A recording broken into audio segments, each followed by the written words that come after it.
9:2.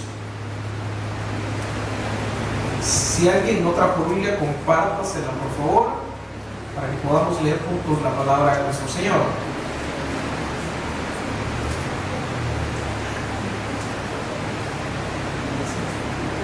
¿Lo tienen? Amén. Marcos 9:2. La palabra se lee en el nombre del Padre, del Hijo y de su Santo Espíritu. Dice: 6 días después tomó a Pedro, Jesús tomó a Pedro, a Jacobo y a Juan, y los llevó aparte, solos, a un monte alto, y se transfiguró delante de ellos. Versículo 3: y sus vestidos se volvieron resplandecientes, muy blancos como la nieve, tanto que ningún lavador en la tierra los puede hacer tan blancos. Y les apareció Elías con Moisés, que hablaba con Jesús. Entonces Pedro dijo a Jesús, mire, siempre Pedro preguntando, Maestro, le dijo, bueno es para nosotros que estemos aquí y hagamos 3 enramadas, una para ti, otra para Moisés y otra para Elías, porque no sabía lo que hablaba, pues estaban espantados. Quiero decirle algo. Dice la palabra de que en la transfiguración Jesucristo no se mostró a todos, se mostró nada más a 3 de sus discípulos. Y mire bien, yo quiero decirle, hay gente que habla mucho de cómo Jesús se le muestra. A lo mejor a usted se le ha mostrado por una palabra, a lo mejor Jesús se le ha mostrado últimamente en algún milagro, a lo mejor en algún sueño, a lo mejor en alguna visión, en algo a lo mejor Dios se le ha mostrado. Ahora, la pregunta es ¿por qué se muestra de una forma diferente? Aquí se les mostró como con una transfiguración a los discípulos. Y miren bien, los discípulos querían crear una enramada o un lugar donde ellos pusieran un par de ramitas, unas hojas arriba, para quedarse en ese lugar donde había descendido, además de la presencia de Dios, había descendido Moisés y había descendido Elías. Usted sabe el significado de Elías. Es el que trae de nuevo el espíritu de paternidad, o el espíritu de Elías es el espíritu de la restitución, y el espíritu de Moisés, que es el espíritu de un libertador. Entonces las dos figuras se unían con la figura de Cristo, y Pedro se levantó. Bueno, los demás ni siquiera pudieron decir nada. ¿Se imagina usted? Yo no sé, yo me imagino ese momento estando ahí y viendo que Jesús comienza a transfigurarse. Yo a lo mejor también no hubiera sabido qué hacer. Es un momento muy crítico, aunque muy apóstol hubiera sido uno, pero nunca había visto una cosa como esa. Pero dice que Pedro se le acercó sabiamente y le dijo: Maestro, yo creo que aquí podemos hacer un par de enramadas para que ustedes se queden por este lado. ¿Y sabes qué, maestro? Nosotros nos sentamos a ver qué es lo que ustedes platican. Nosotros nos sentamos a ver qué es lo que ustedes dicen o qué es lo que ustedes hablan. O para qué ha bajado Elías y Moisés contigo. O sea, ¿cuál es el propósito? Nosotros queremos saber, queremos que nos sea revelado, por eso no queremos que se vaya. ¿Y sabe qué pasa? Que muchas veces nosotros estamos queriendo alcanzar algo en el Señor. Dios habla y nos dice: mire, te voy a llevar a algo diferente, te voy a llevar a un nuevo estilo de vida, te voy a llevar a una bendición distinta, te voy a llevar a algo. Y nosotros, cuando sentimos la presencia del Señor, ¿sabe qué es lo que queremos hacer? Retenerle en ese mismo lugar y no jugarnos ningún otro riesgo para movernos. Yo quiero preguntarte algo. Si los apóstoles tenían una promesa grande, habían sido enseñados, sabían para dónde iban, ¿por qué querían hacer una enramada en ese monte? ¿Sabe qué también me impacta? Dice que los llevó aparte, solos, a un monte alto. ¿Cómo se llamaba el monte? ¿Sabe por qué no tiene nombre? Porque no era importante el lugar, sino el hecho.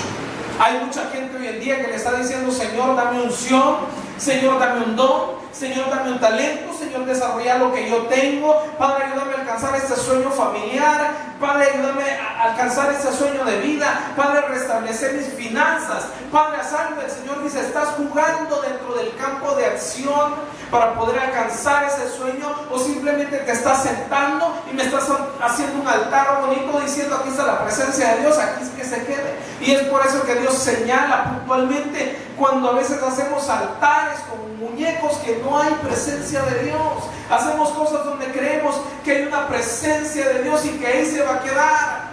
Hay mucha gente, y disculpe si usted lo hace, pero no es que esté mal, pero a lo mejor en su casa uno entra y hay un tremendo altar con la Biblia abierta, es el Salmo 23, yo no lo veo mal, pero quiero decirle algo, si usted cree que el Salmo 23 con la Biblia abierta es lo que va a defender su casa, está muy equivocado.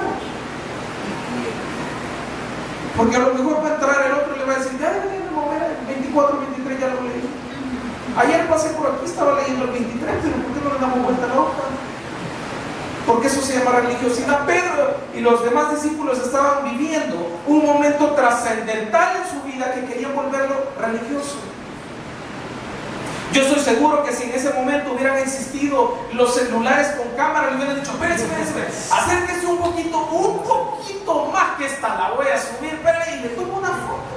¿Saben qué? Porque no nos fijamos en los pequeños, grandes detalles espirituales que pasan en nuestra vida, que lo que quieren es trascendernos, y simplemente queremos tomarlo como un momento histórico o como algo que es un símbolo para nuestras vidas. Queremos que las cosas pasen tan fácil como que la presencia de Dios está ahí y ya estuvo.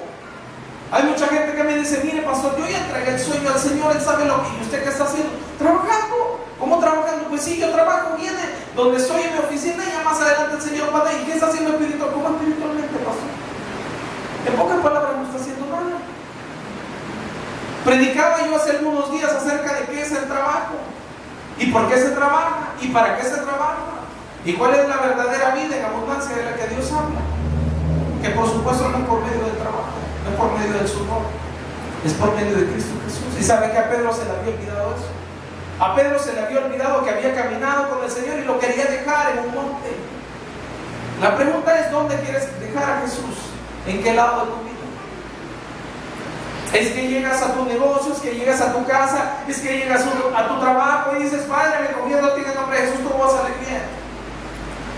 Padre, en el nombre de Jesús, yo creo que aquí me van a ascender, amén. Padre, yo creo que mi empresa va a ser bendecida doblemente, amén. ¿Y crees que con una simple oración las cosas van a pasar? Pedro estaba creyendo que con solo decirle, Señor, te vamos a hacer una enramada, aquí quédate, ya estuvo, ya la hice. ¿Y sabe qué? No era la voluntad de Dios esa. Jesús le dijo, Pedro, falta mucho que hacer. Si usted sigue leyendo, se va a dar cuenta que después el Señor avanzó y comenzó a hacer cosas más grandes de las que había hecho antes. La pregunta es, ¿el Señor te usó para algo? Dios dio una palabra a alguien por medio tuyo, pusiste las manos y el Señor obró sanando un enfermo. Dice palabra de evangelismo ayer, ahora, a lo mejor. ¿Por qué te quedaste ahí? ¿Por qué creíste que habías hecho lo suficiente para el Señor? ¿Qué te hace pensar que porque hubo una presencia, un derramamiento del Espíritu Santo espectacular, hasta ahí llegaste y ya hiciste lo que Dios no tenías que hacer? Pedro creyó que lo había hecho. Pedro dijo, ya todo está hecho. ¿Sabe qué? Hace poco me invitaron a predicar a una iglesia, me acompañaron algunos de ustedes, por cierto, donde el Señor me dio una palabra de Lázaro, el rico, o el rico y Lázaro, como quiera decir. ¿Y sabe qué? Lázaro era cristiano y todos los días se ponía a la puerta del rico. ¿Sabe qué se ponía a pedir? Y hubo el día donde el rico y Lázaro murieron. Claro, Lázaro pasó a la presencia del Señor y el rico no. Pero ¿qué tipo de vida tuvo Lázaro? No es el tipo de vida al cual tú has sido diseñado. ¿Sabe qué dijo Lázaro? Bueno, yo ya recibí al Señor y eso es todo. Yo ya acepté al Señor y ya está dentro de mi corazón y yo soy salvo, siempre salvo. Ya la hice. ¿Por qué vivió entonces como mendigo? Porque muchas veces hay áreas en nuestra vida en las cuales vivimos como mendigo. Pastor, yo no vivo como mendigo. Yo tengo todo lo que quiero. Yo he alcanzado todas las metas en mi vida que me he propuesto. Sí, pero tu corazón sigue siendo como un mendigo. ¿Por qué no tienes al Espíritu de Dios dentro de ti?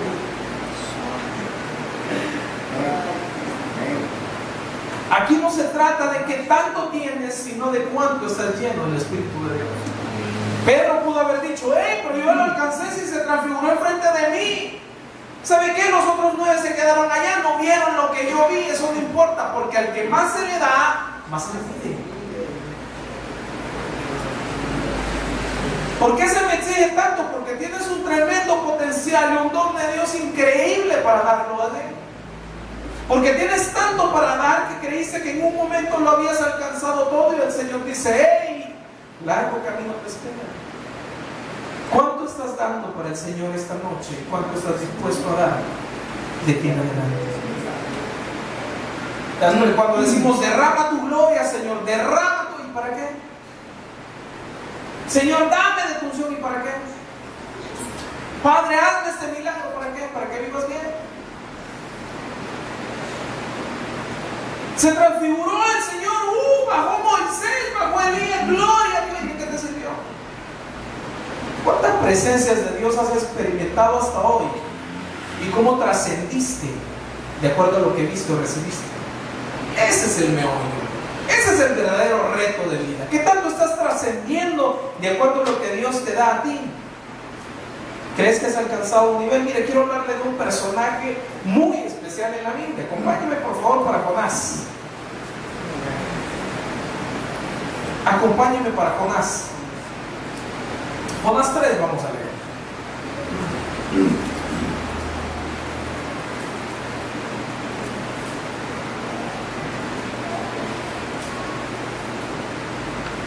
¿Entienden? Amén. Mire, dice la historia de que en Jonás 1:1 y 1:2 dice que el Señor, que Jehová le dio una palabra al profeta Jonás y le dijo, Jonás, vas a ir a Nínive y vas a decirle que están caminando mal. ¿Y sabe qué hizo Jonás? Se fue para Tarsis. Que les diga otro. ¿Para qué le voy a decir a ese pueblo si a mí no me importa lo que pasa? Y comenzó y se fue para Tarsis. Y mire lo que dice Jonás 3:10. Ya Jonás había dado, ya conoce usted la historia, ¿verdad? De que se subió en un barco para Tarsis, lo tiraron al agua porque el barco iba a dar vuelta por culpa de él y lo tragó un pez, que por cierto Jonás es un tipo de Jesucristo. Usted sí sabe que es un tipo. Yo sé que usted estudió y sabe un poco de hermenéutica. Es un tipo de Jesucristo, porque estuvo 3 días en el vientre del pez y luego salió y etcétera, etcétera. Ok, vale. Pasado eso, él fue y dio la palabra al pueblo. Y dice en Jonás 3:10, y vio Dios lo que hicieron, y que se convirtieron de su mal camino, y se arrepintió del mal que había dicho que les haría, y no lo hizo. Mire, aquí cualquier persona puede decir, bueno, y no, que Dios no es hombre, ni hijo de hombre, para que mienta o se arrepienta. No es que se haya arrepentido en la forma literal, es que todo corazón arrepentido mueve la voluntad de Dios. No en su plan perfecto, sino en el plan de vida suyo. Entonces, mire, después de eso, mire lo que dice Jonás 4. Pero Jonás 4:1, pero Jonás se apesudumbró en extremo y se enojó. Y oró a Jehová y dijo, ahora, oh Jehová, ¿no es esto lo que yo decía estando aún en mi tierra? Por eso me apresuré a huir a Tarsis, porque sabía que tú eres Dios clemente y piadoso, tardo en enojarte y grande en misericordia, y que te arrepientes del mal. Ahora pues, oh Jehová, te ruego que quites de mí la vida, porque mejor es la muerte que la vida. Y Jehová le dijo, ¿haces tú bien al enojarte tanto? Sígalo leyendo en su casa, pero quiero hablarle de las consecuencias de la enramada. Después dice, mira, increíblemente, después dice que él fue y se metió abajo de unos árboles, unos palos, y se hizo una enramada para él. Y en la enramada él estaba esperando ver el juicio que le iba a caer a Nínive. Oiga bien esto, Y comenzó a decirle al Señor: qué vergüenza la que me has hecho pasar, Señor. Y no que traía palabra tuya, pues hice el ridículo diciéndole a todos: aquí va a caer juicio. Y fíjese bien, porque en Jonás 1 el Señor le dijo: vas a decirle que se han desviado de mis caminos. Y él vino y le dijo: en 40 días aquí va a caer el fuego de Dios y todo se va a terminar. Ni siquiera lo que Dios le había dicho textualmente. Número 1. Número 2, el Señor en su benevolencia cambió su juicio en bendición, porque el corazón del pueblo cambió. Y aquí es donde yo quiero decirle algo.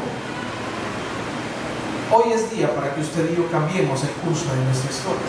Amén. Hoy es día para que usted y yo, si estamos bajo una enramada, salgamos de la enramada y trascendamos espiritualmente y alcancemos lo que Dios dijo que iba a hacer. Porque si lo hizo con Nínive, ¿por qué no lo puede hacer con usted y conmigo? Amén. El punto es que él se fue a una enramada y dijo: mándame, es mejor la muerte que la vida. ¿Y sabe qué? Me recuerda muchas veces cuando las cosas no se dan, cómo y cuándo usted y yo queremos. Yo quiero preguntarle y que usted se responda solo: ¿qué pasa o cuál es su reacción y la mía cuando Dios no hace las cosas como usted y yo queremos y en el tiempo que usted y yo queremos? Muchas veces caemos en caprichos, en rebeldía, en depresión, o simplemente dejamos de asistir a la iglesia, o dejamos de creer una promesa, o nos alejamos de lo que un día creímos que podíamos hacer en el Señor. Jonás simplemente se alejó y dijo: ya, ¿para qué? Ya me hizo pasar una gran vergüenza y no se dieron las cosas como yo quise. Si no se dieron las cosas como tú quisiste, quiero decirte algo: Dios tiene un plan mejor para tu vida. Si las cosas no pasaron como tú esperabas, si las cosas no se dieron exactamente como tú querías, Dios está cambiando, está trabajando en un destino mejor. Jonás se quedó en la enramada. ¿Sabe usted que se quedó en la enramada y Dios le hizo una calabacera? Dice Dios le hizo un gusano, y que el gusano se comió otra vez la calabacera y el sol le pegó y le ardió la cabeza. Dicen que porque no tenía mucho pelo en la cabeza, que por eso el sol. Hay muchos estudios acerca de eso. Pero lo que quiero decirles es esto: ¿qué experimentaba Jonás en ese momento? ¿Qué experimentas tú y qué experimento yo cuando las cosas en la vida son todo lo contrario a la promesa que Dios te dio un día? Quiero contarles una pequeña historia de dos amigos míos. El amigo número 1 es el amigo X. No voy a mencionar nombres. Mi amigo X, un día compartiendo con él en su carro, comenzamos a hablar de muchas cosas en el Señor. Y dentro de todo lo que hablamos me dijo que me iba a comentar algo o a confesar que él había sido violado desde pequeño por sus tíos. Él vivía en el mismo lugar que estaba toda su familia y había sido violado por sus tíos una y otra vez durante años. Y que cuando él fue y le dijo a su abuelita lo que estaba pasando, la abuelita lo maldijo y le dijo que era mentira, que él era un mentiroso, era un calumniador y todo lo que usted se puede imaginar. Y es más, no solo se quedó ahí, sino lo maltrató y lo golpeó. Él callado todas las noches sabía cuál era su destino. Él cada noche sabía que cuando todo el mundo estaba dormido y en la oscuridad donde nadie podía escuchar, alguien iba a entrar por la puerta de su cuarto y la vida. Hubo un momento, una etapa en su vida donde él pensó que ese era su destino. Una etapa en la vida donde él dijo: para esto nací, para esto fui hecho. Y día tras día lo violaban una y otra vez sus tíos. Uno de sus tíos comenzó haciendo eso, se lo comunicó a sus demás tíos, y al final él era el objeto sexual de toda su familia. Caso número 2. Mi amigo Y. El amigo X, antes de hablar del amigo Y, el amigo X llegó un día a Cristo Él trató de tapar todo eso en su corazón, él trató de disimular todo eso, él trató de combatir todo eso, pero un día llegó a Cristo. Y el día que él llegó al Señor Jesucristo,